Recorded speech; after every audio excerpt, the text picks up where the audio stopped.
Olá a todos, bem-vindos novamente aqui à edição semanal no canal Cuidar Mais Saúde. Hoje, sem mais demoras, vamos abordar aqui um tema que está relacionado com o aparelho digestivo, portanto, o sistema digestivo, e esse tema não é mais que a úlcera gástrica. Portanto, hoje vamos falar um bocadinho sobre as úlceras gástricas, alguns tipos até, e vamos então mudar aqui um bocadinho a agulha e vamos passar aqui para falar, tirando aqui a parte da dermatologia, que tem sido constante nos vídeos aqui do canal, vamos passar então aqui para o sistema digestivo. Portanto, já sabem, eu sou o Tiago Mota e até já.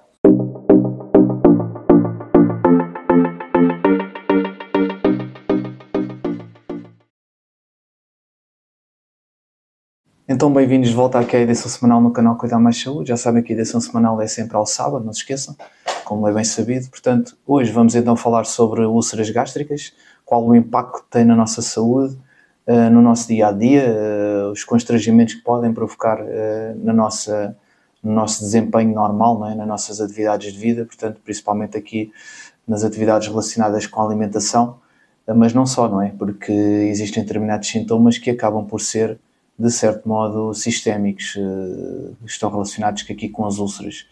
É uma patologia muito frequente, é uma patologia que é bastante comum.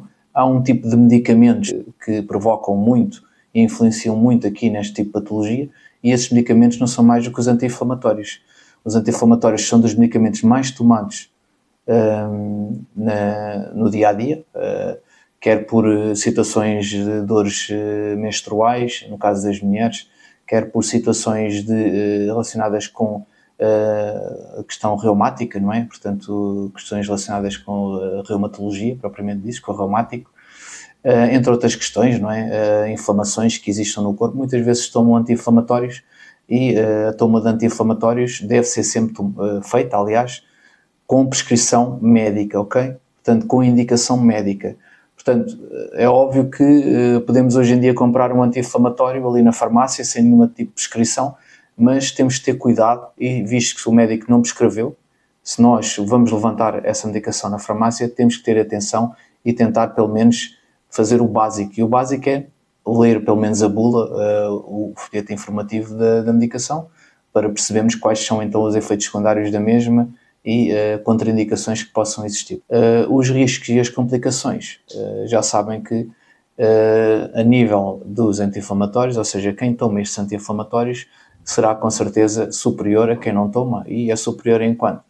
Assumimos aqui que existe 4 ou 5 vezes uma probabilidade da pessoa vir a sofrer de úlcera gástrica se consumir anti-inflamatórios. Isto em comparação com as pessoas que não tomam, ok? Portanto, vejam bem, 4 ou 5 vezes mais probabilidades de ter úlceras gástricas se tomarmos anti-inflamatórios de forma recorrente, ok? De forma quase diariamente. Portanto, vejam bem o impacto que os anti-inflamatórios têm. É óbvio que os anti-inflamatórios fazem falta, atenção, não estou a dizer para ninguém deixar de tomar anti-inflamatórios e agora sejamos todos hipocondríacos ou fundamentalistas, não é isso que eu estou a dizer. O que eu estou a dizer é que temos de ter algum cuidado com a toma dos mesmos, ou com prescrição médica, não é? Por alguma situação que nós procuramos um profissional de saúde e eles nos prescreve realmente ou nos sugere o anti-inflamatório para a situação em si, ou então termos atenção e percebemos através da bula, do farmacêutico, do enfermeiro, seja o que for, quais os cuidados que temos que ter na toma dos anti-inflamatórios, visto que é uma prescrição que podemos chegar ali e pedir o ibuprofeno numa farmácia e eles dão-nos o ibuprofeno, não é? Não é preciso prescrição médica. Pelo menos em Portugal funciona neste modo. Nos Estados Unidos, que eu trouxe aqui porque é um país imenso também, não é? Sabemos que isto numa estimativa, cerca de 20 milhões de americanos sofrem de úlcera pelo menos uma vez na sua vida. Portanto, 20 milhões, neste caso, de americanos sofrem, então, pelo menos uma vez da vida de úlcera gástrica. Portanto, e a úlcera gástrica irá trazer bastante constrangimento. Todos nós sabemos que produzimos ácido no estômago. Se temos ácido num determinado sítio, se temos uma ferida nesse mesmo sítio, que é uma úlcera, com o ácido com certeza não vai ficar muito melhor. Vai provocar aqui algumas alterações e algum constrangimento, quer dizer, muitas vezes significativo, não é? Portanto, a nível mundial, a nível global, temos aqui cerca de 4 milhões de pessoas por ano que sofrem de úlceras gástricas. Portanto, 4 milhões. Não é coisa pouca.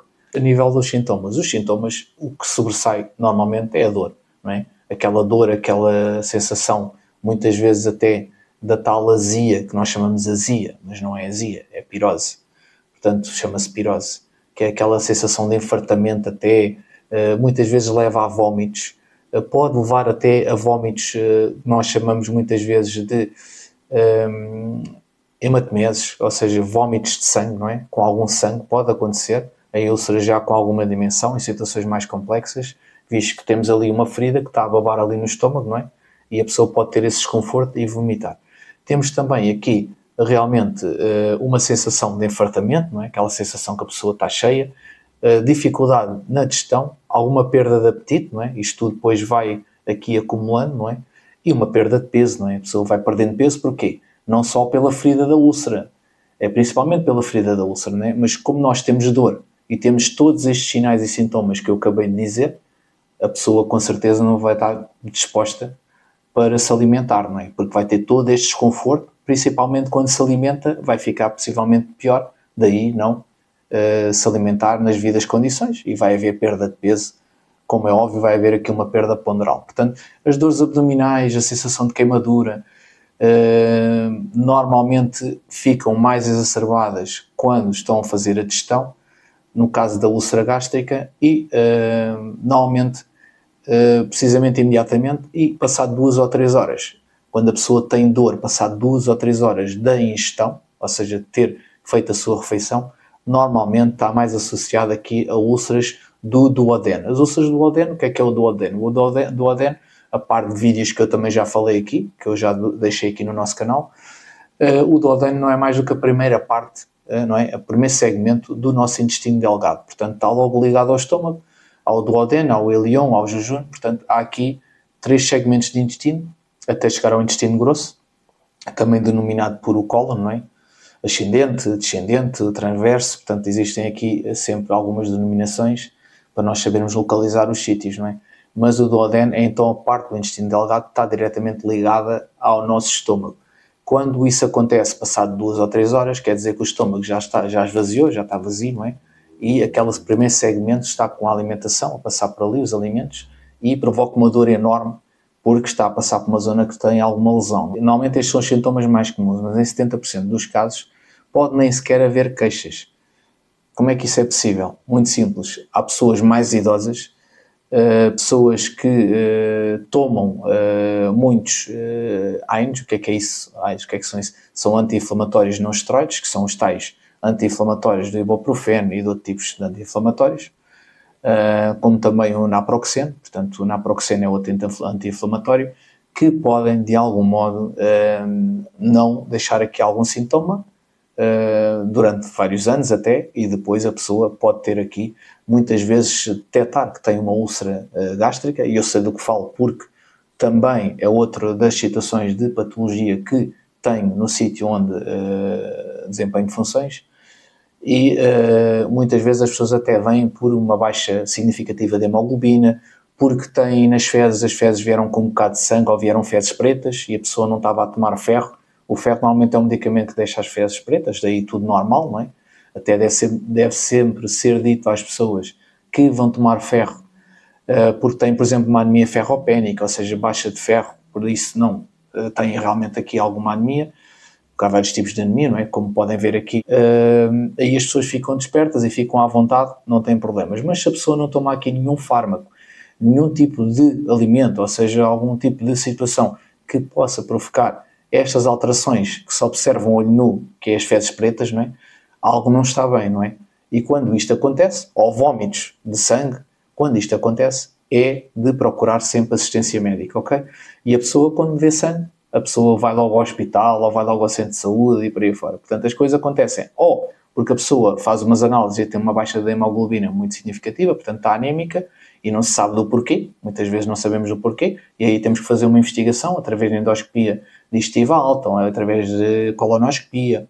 Normalmente quando as fezes vêm pretas quer dizer que as fezes foram digeridas, e dá-nos a ideia que a lesão é alta, ou seja, uma hemorragia digestiva alta, pode ter acontecido no estômago, ou então até no esófago, não é?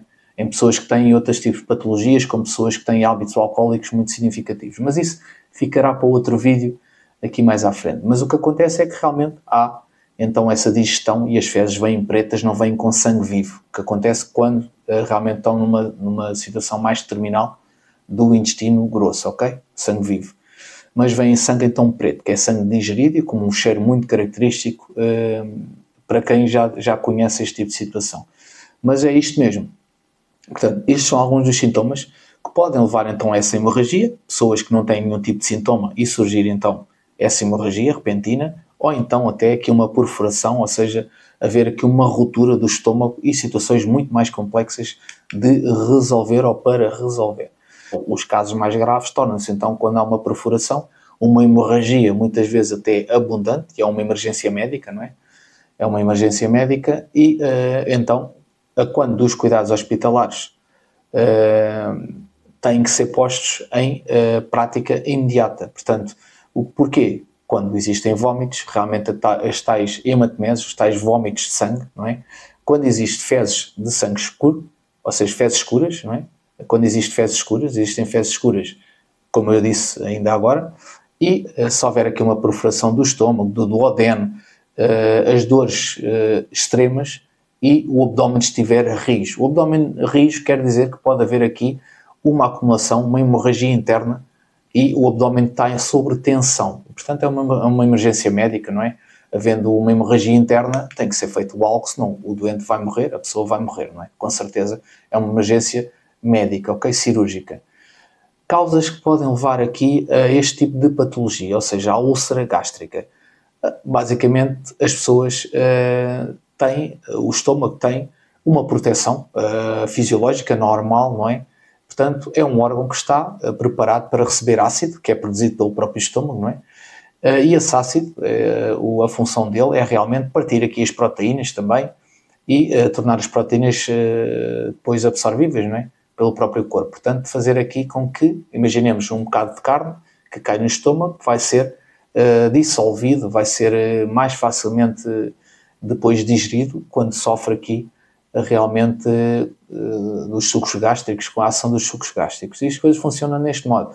Portanto, de certa forma, se a proteção do estômago existe aqui contra o ácido for afetada, portanto, esta proteção do estômago for afetada, o ácido vai corroer estas paredes e vai fazer aqui com que haja, de algum modo, ou uma produção excessiva deste ácido, vai fazer com que, e muitas vezes sem comida, né? Vai fazer com que possa haver aqui alguma lesão na parede do estômago e essa lesão depois, essa zona da lesão vai perder essa proteção e vai corroendo com a produção do próprio ácido do estômago, está bem? Portanto, uma das causas realmente que podem levar a estas úlceras gástricas não é mais do que uma bactéria, e essa bactéria é denominada por Helicobacterium pylori, não é? É um nome assim um bocadinho esquisito.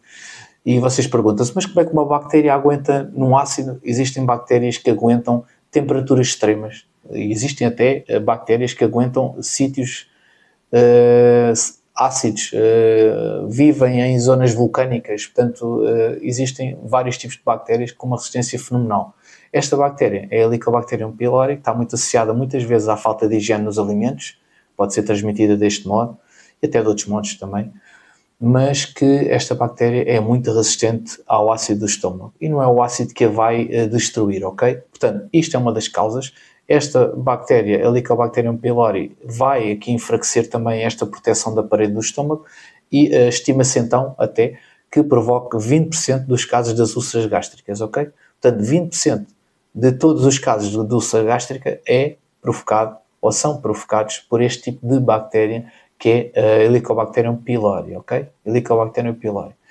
Claro que depois existem tratamentos para este tipo de bactéria. Esta bactéria atinge uma grande parte da população, portanto, tem esta bactéria. Pode ou não provocar as úlceras, não é? Mas grande parte. E pode provocar, tem outros sintomas também, como a halitose, ou seja, o hálito mais fétido até, mau hálito, também pode ser provocado por esta bactéria. Temos aqui um consumo prolongado de anti-inflamatórios, que é uma das causas, aliás, não é novidade. Os anti-inflamatórios também baixam aqui as defesas do nosso estômago e são muitas vezes, têm um consumo prolongado então destes anti-inflamatórios, afeta também as defesas aqui da parede do estômago e é uma origem muito frequente na úlcera. Ou seja, estes anti-inflamatórios são muitas vezes a etiologia, a causa das úlceras que acontecem, está bem? Os antiagregantes plaquetários também podem provocar, de certa forma, estes quadros. Porquê? O que é que são isso, os antiagregantes plaquetários? Não são mais, por exemplo, do que a aspirina. A aspirina, porque é um nome comercial, mas toda a gente sabe do que estou a falar. A aspirina não é mais do que o ácido acetilsalicílico, e como o nome diz, é um ácido, e o ácido corrói, não é? Tem tendência para corroer, por isso a aspirina nunca deve ser tomada em jejum, devemos sempre ter algo no estômago, não é?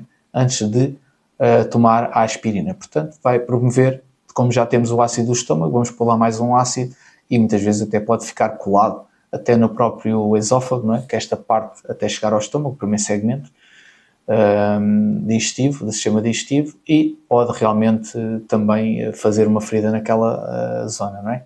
E quem tem úlceras, mais cuidados ainda tem que ter com esta situação.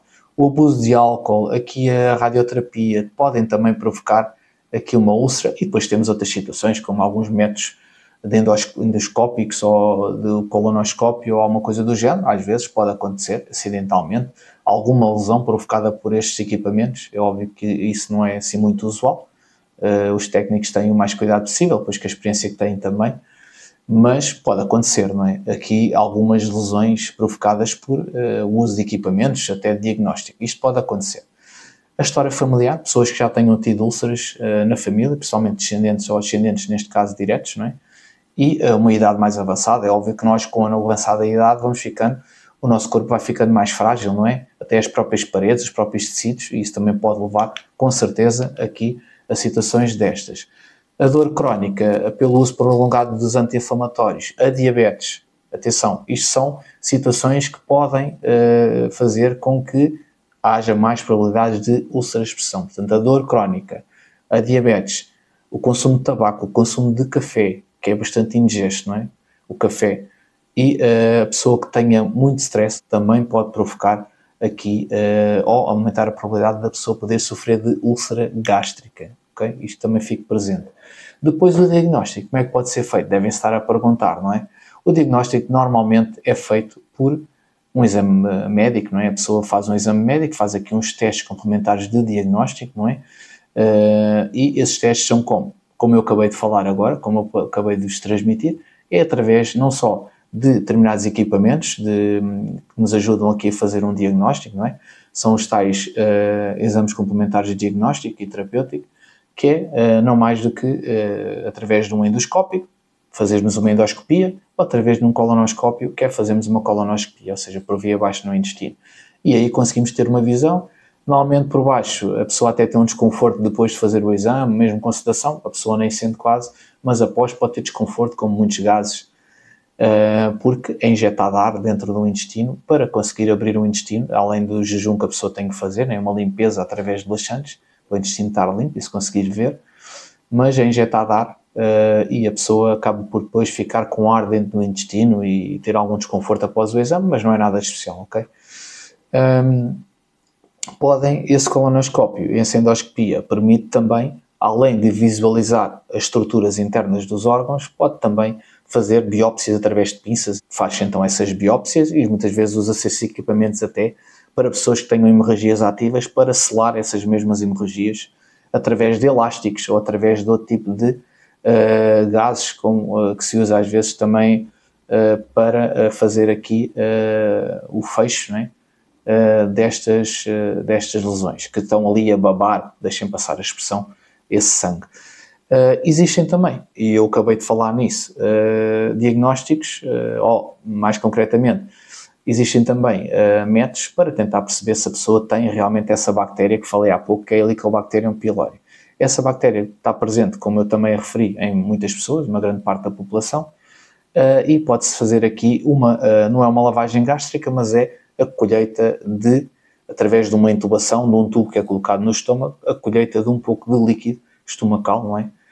Para tentar perceber se nesse líquido, fazendo uma análise, está ou não presente essa Helicobacterium pylori, ok? E até através de testes, muitas vezes respiratórios, pode-se fazer isso, uma forma até muito fiável. O que acontece é que depois é feita essa análise e se fizer a pessoa tem que fazer um ciclo de antibióticos ainda prolongado, porque é uma bactéria bastante resistente, como devem calcular, visto que também consegue aguentar num ácido, não é? Que não é coisa fácil. A nível do tratamento, falando já aqui e continuando o que acabei de dizer, que é feito através de antibióticos, muitas vezes associado, mas também se usa aqui muitas, até para as úlceras, falando das úlceras, não só da Helicobacterium pylori especificamente. É usado inibidores da bomba de protões, que é realmente a estrutura que promove aqui a produção do ácido, não é?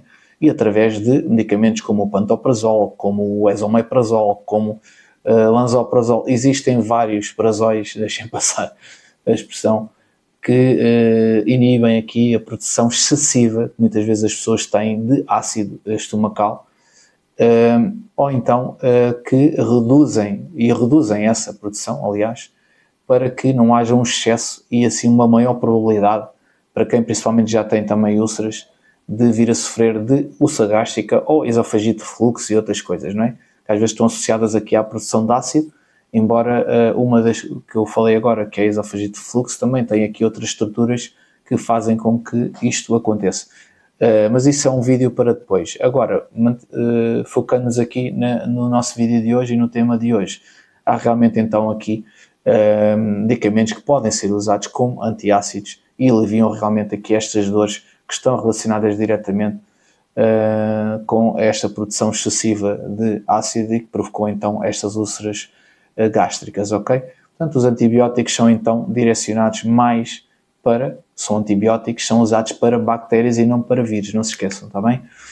O tratamento, ainda dentro do tratamento, aliás, podemos então combinar aqui realmente os antiácidos, os inibidores das bombas de protões e podemos usar também sucralfatos e outras medicações que protegem também aqui a mucosa gástrica e esofágica. Mas o que acontece realmente é que podemos combinar aqui vários fármacos para ter aqui uns resultados razoáveis e não esquecer também que a dieta é importante. Podemos evitar algumas coisas como o álcool, como o tabaco, como o café, ok? Alimentos que normalmente refogados, alimentos que com muito picantes, alimentos que por norma que sabem bem, são até viciantes, não é? Mas que por norma atacam, são muito agressivos para as mucosas, ok? Atrasando até também a digestão. Os alimentos, como tudo, não é? Os alimentos ricos aqui em fibras, vegetais, frutas, são benéficos e até acabam por proteger bastante aqui o nosso sistema digestivo, como por exemplo a maçã, é um alimento bastante bom, uma fruta bastante boa para este tipo de situações. Não só, temos a cebola, temos o alho, temos o chá, temos também outros alimentos, mas estes principalmente são alimentos que previnem e acabam por ajudar aqui a evitar o crescimento da Helicobacterium pylori, principalmente o alho. Vamos todos agora comer alho, não é? Ficamos com um hálito, mas o alho principalmente tem até propriedades de antibioterapia, ou seja, propriedades de antibiótico, com certeza também já ouviram falar, e poderá ser um alimento, um super alimento até para evitar o desenvolvimento e o crescimento, a proliferação deste tipo de bactéria que é a Helicobacterium pylori. Mesmo o café, que é o tal descafeinado, também deve ser evitado, ok? Bebidas com muito gás, isso acho que são coisas por vezes lógicas, não é? Acabamos por perceber, porque quando ingerimos, estamos ali um bocadinho às vezes infartados, ou estamos ali eruptar, é sinal que os alimentos, se calhar, não são assim tão benéficos para o nosso organismo, não é? Portanto, devemos reduzir este tipo de alimentos porque aumentam significativamente a produção de ácido, ok? Desse ácido no estômago. O exercício físico, como em todas as patologias que existem, não é? Maioritariamente, embora adaptado sempre à individualidade de vida de cada pessoa, nunca se esqueçam, e eu friso sempre isto nos vídeos aqui do nosso canal, devem ser igualmente sempre, ou deve ser igualmente sempre adaptado o tipo de exercício, mas deve ser cumprido e deve ser sempre uma parte importante na recuperação das patologias e não é algo que passa ao lado aqui da patologia de hoje, que é a úlcera gástrica, ok? E muitas outras doenças. O stress também é importante. É óbvio que há mais stress, o stress desregula o nosso corpo, faz com que haja mais produção também de ácido, A pessoa com stress também não tem uma alimentação mais equilibrada possível, não é? E vai então cometer aqui estes pecados, com certeza, que acabam muitas vezes chocolates e outro tipo de alimentos, que acaba por ser um miminho, não é? Que as pessoas ficam mais contentes, com outro espírito, mas que acaba por não ajudar nada em nada aqui na resolução desta patologia, ok? Como podemos prevenir, além do que foi dito agora, não é? Que é evitar este tipo de alimentos, devemos ter aqui uma precaução em tentar controlar aqui os fatores de risco, e no caso de a pessoa tentar ou ter mesmo que tomar um anti-inflamatório, seguir à risca a prescrição do médico, ou então, se tomarmos esse anti-inflamatório por opção, não é? Nossa, termos sempre o cuidado, como eu disse inicialmente aqui no nosso vídeo de hoje, de ler o folheto informativo ou a bula do mesmo, ok? Sabermos então como é que devemos tomar, em que situações devemos parar e procurar um profissional de saúde. Portanto, os anti-inflamatórios só mesmo se forem imprescindíveis, ok? Se não forem imprescindíveis, temos de ter estes cuidados e tentar ao máximo prevenir então esta patologia, está bem? Portanto, às vezes até usar alguns protetores gástricos para tentar minimizar, já que tomamos os anti-inflamatórios, e nunca tomar anti-inflamatórios em jejum.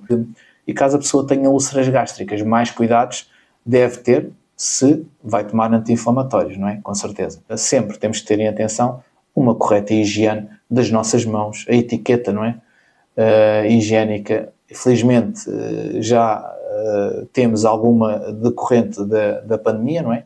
Mas que ainda está longe e muitas pessoas já se esqueceram desses hábitos que até eram, não devem ser em demasia, mas devem de existir. Nunca partilhar, aliás, talheres e outro tipo de utensílios, porque pode haver um contágio dessa Helicobacter pylori, há um risco aumentado desse mesmo contágio. Também é algo importante para melhorarmos aqui e evitar que haja então este tipo de patologia, e sabemos que a Helicobacter pylori é responsável em 20% dos casos de úlceras gástricas. Espero que tenham gostado, espero que vejam com atenção os vídeos aqui do canal. Não se esqueçam, deixem o like, como eu peço sempre, não custa nada. Deixem um like aqui no nosso vídeo, subscrevam aliás o canal, deem um toquezinho lá no sininho para receberem as notificações aqui do vídeo, e obrigado a todos os que subscreveram até agora, e espero que haja muito mais subscritores para fazer crescer aqui o canal e haver aqui realmente um crescimento significativo para poder ajudar mais pessoas e esclarecer então as dúvidas que venham a ter ou que tenham, tanto quem me vê como familiares e amigos das pessoas que vêm. Passem a palavra através das redes sociais. Eu sou o Tiago Mota, como sabem, estou aqui todos os sábados com um novo vídeo sobre saúde, tentar então que haja aqui uma literacia maior na saúde, ok? Muito obrigado a todos por estarem desse lado. Alguma dúvida, já sabem, estou por aqui, e boa semana a todos. Até lá.